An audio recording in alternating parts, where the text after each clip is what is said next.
Sa isang tahimik na baryo sa lalawigan ng Quezon, nakatira si Lolo Isko, isang batikang sabungero na may mahigit 5 dekadang karanasan sa pag-aalaga ng manok panabong. Kilala siya sa kanyang husay sa pagpili, pag-alaga at pagkondisyon ng mga game fowl. Ngunit sa kabila ng kanyang kaalaman, hindi na siya sumasali sa mga sabong. Sa halip, mas pinili niyang mag-focus sa pag-aalaga ng kanyang mga alaga sa kanilang bakuran. Ang kanyang apo na si Anton ay isang batang puno ng tanong at pagkagiliw sa mga manok ni Lolo. Isang araw, habang binubusisi ni Anton ang mga tandang sa kulungan, lumapit siya sa kanyang lolo. "Lolo, bakit po parang ang lalakas ng mga manok niyo?" "Parang may kakaiba po sila," tanong ni Anton.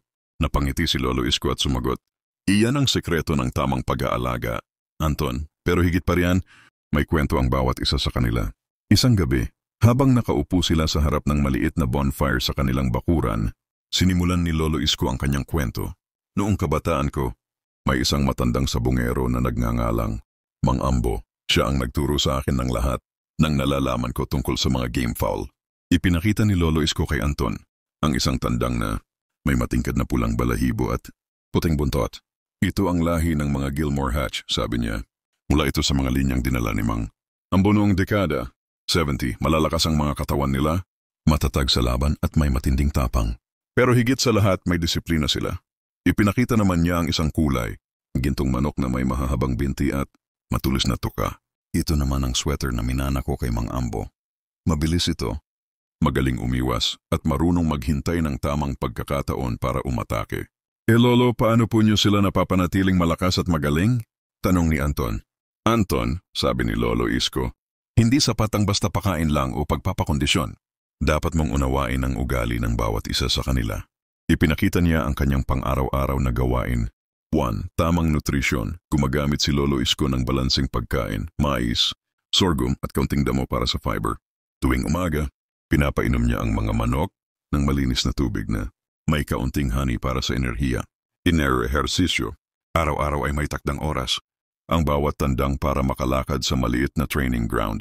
Naniniwala si Lolo Isko na mahalaga ang tamang galaw para lumakas ang kanilang mga binti at dibdib.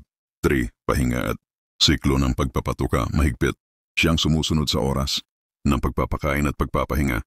Para kay Lolo Isko, ang pagod na manok ay mahina sa laban. 4. Pangangalaga sa kalusugan.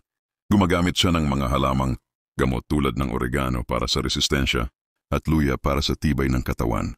5. Pagpapakita ng pagmamahal. Pinapaniwalaan ni Lolo Isko na tulad ng tao, ang mga manok ay tumutugon din sa pag-aalaga at pagmamahal.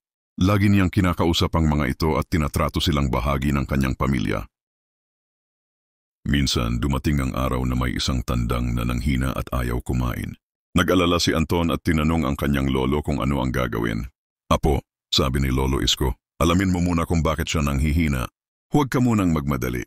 Ang tamang sabungero ay matiyaga at maingat. Sinunod ni Anton ang payo ng kanyang lolo. Pinag-aralan niya kung may sugat ang manok, pinatigil muna sa ehersisyo, at binigyan ito ng mainit na tubig na may honey at luya. Makalipas ang ilang araw, bumalik sa sigla ang tandang. "Magaling, Anton," sabi ni Lolo Isko habang nakangiti. "Ngayon ay naiintindihan mo na ang pang-alaga ng game fowl ay hindi lang tungkol sa lakas. Ito ay tungkol sa pag-unawa, pagtiyaga at pagmamahal." Lumipas ang mga taon at si Anton ay lumaking isang magaling na breeder tulad ng kanyang lolo. Dala niya sa kanyang puso ang bawat aral na itinuro ni Lolo Isko, na ang tunay na sabongero ay hindi lang naghahanap ng panalo, kundi nagpapahalaga sa bawat buhay na ipinagkatiwala sa kanya. "Apo," sabi ni Lolo Isko isang gabi, "tandaan mo ito. Ang tagumpay sa sabungan ay hindi lang nasusukat sa dami ng panalo, kundi sa tamang pag-aalaga sa mga mandirigma mong manok." At mula noon, si Anton ay naging kilala bilang isa sa pinakamahusay na breeders sa kanilang lugar. Hindi lang dahil sa mga panalong natamo niya, kundi dahil sa kanyang malasakit at pagmamahal sa mga alaga niya, tulad ng itinuro ni Lolo Isko na wakas. Matapos turuan ni Lolo Isko si Anton sa tamang pag-aalaga ng mga manok, dumating ang balita na may isang dayuhang negosyante na kilala bilang si Mr. Wong, isang Chinong mangangalakal na mahilig sa game fowl. Si Mr. Wong ay kilala sa pagiging tuso pagdating sa bentahan ng mga manok. Minsan ay nag-aalok siya ng malalaking halaga para sa mga magagaling na tandang, ngunit may tsismis na kadalasan ay sinusubukan niyang lokohin ng mga baguhang sabongero para makuha ang kanilang pinakamahuhusay na lahi. Isang araw dumalaw si Mr. Wong sa bakuran ni Lolo Isko. Ah, ikaw pala si Lolo Isko, sabi ni Mr. Wong habang may ngiting abot tenga. Sabi nila, ikaw raw ang may pinakamahusay na sweater line sa buong lalawigan. Gusto kong bilhin ang ilan sa iyong mga tandang. Ngumiti si Lolo Isko ngunit tila alam na niya ang balak ni Mr. Wong. Pasensya ka na, Ginoo, sagot ni Lolo. Hindi ko ipinagbibili ang mga sweater ko. Ngunit mapilit si Mr. Wong at nag-alok ng malaking halaga. Bibigyan kita ng 50,000 sa bawat manok mo, bulong nito. O baka gusto mong palitan ko pa ng imported na tandang na tiyak na mas mahusay sa mga sweater mo? Hindi nagtagumpay si Mr. Wong sa pag-uusap kay Lolo Isko, kaya nagbalak siya ng ibang paraan. Isang gabi, lihim na pumasok si Mr. Wong sa bakuran ni Lolo Isko para magnakaw ng isa sa kanyang mga sweater. Alam niyang ang mga ito ay bihira at mahalaga. Napansin ni Anton ang anino ni Mr. Wong at agad niyang ginising si Lolo Isko. Lolo, may tao sa likod. Sigaw ni Anton. Lumabas sila at nahuli nila si Mr. Wong na hawak na ang isa sa mga sweater roosters ni Lolo. Huli ka! Sigaw ni Anton. Ngunit imbes na magalit, ngumiti si Lolo Isko. Sige, Mr. Wong, sabi ni Lolo. Kung talagang gusto mo ng sweater, bibigyan kita ng isa. Laking gulat ni Anton sa desisyon ng kanyang lolo. Ngunit nang paalis na si Mr. Wong, dala ang nakuha niyang tandang. Bumulong si Lolo kay Anton. Apo, hindi ko siya binigyan ng tunay na mandirigma. Yun ay isa sa mga reject na hindi ko itinuloy sa breeding. Lumipas ang ilang linggo at nagkita muli sina Mr. Wong at Lolo Isko sa isang derby. Nagpakawala si Mr. Wong ng kanyang nagnakaw na tandang, ngunit agad itong natalo. Lumapit si Mr. Wong kay Lolo Isko at may halong pagkapahiya na nagsabi, Lolo Isko, paano nangyari ito? Akala ko magaling ang mga sweater mo. Ngumiti si Lolo Isko at sumagot, hindi basta dugo ng tandang ang nagdadala ng tagumpay, o kundi ang tamang pag-aalaga, pag-uunawa at malasakit sa mga alaga mo. Pwedeng maganda ang lahi, pero kung hindi mo sila inalagaan ng tama, wala ring silbi. Natuwa si Anton sa nangyari at naunawaan niyang higit sa dugong mandirigma. Mahalaga ang tiyaga at kaalaman sa pagpapalaki ng mga manok. Apo, sabi ni Lolo Isko, huwag mong hayaang madala ka sa salapi o sa mga panloloko ng iba.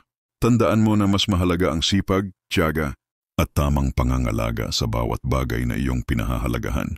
Mula noon, si Anton ay mas naging masigasig sa pag-aalaga ng kanilang mga game fowl at laging isinasaisip ang mahahalagang aral na itinuro ng kanyang lolo. Pagkatapos ng pagkatalo ng tandang na nakuha ni Mr. Wong, nagingit-ngit ito sa galit. Lolo Isko, sigaw ni Mr. Wong habang namumula sa inis. Niloko mo ako.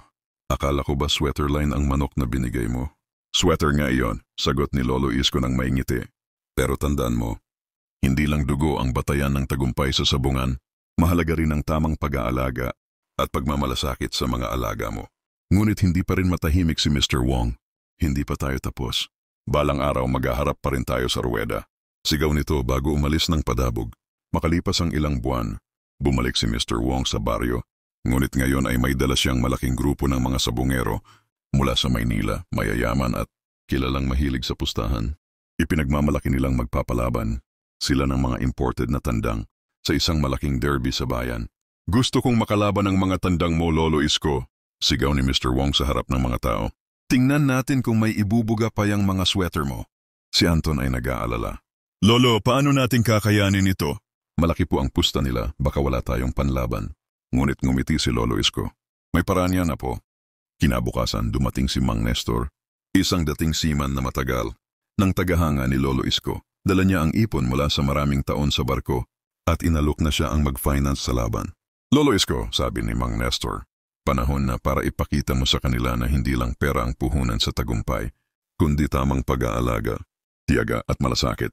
Nagpasya si Lolo Isko na ipalaban ang kanyang pinakamahusay na sweater rooster na pinangalanan niyang Mandirigma, isang tandang na inalagaan niya mula pa sa sisiw at pinaglaanan ng tamang pagkain, ehersisyo at oras ng pahinga.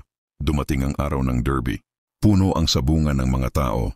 Karamihan ay sumusuporta sa koponan ni Mr. Wong, habang si Lolo Isko ay sinusuportahan ng mga taga-baryo na nagtitiwala sa kanyang karunungan sa pagmamanok. Unang pinakawala ng tandang ni Mr. Wong, isang dambuhala, sa laki na may makinang na balahibo. Malaki ang kumpiyansa ni Mr. Wong at patuloy sa pagyayabang. Ngunit nang dumating na si Mandirigma, na puno ng sigawan ang sabungan, kahit mas maliit ito sa tandang ni Mr. Wong, may kakaibang postura ito, matatag, alerto at punong-puno ng kumpiyansa. Sige, simulan na. Sigaw ni Mr. Wong.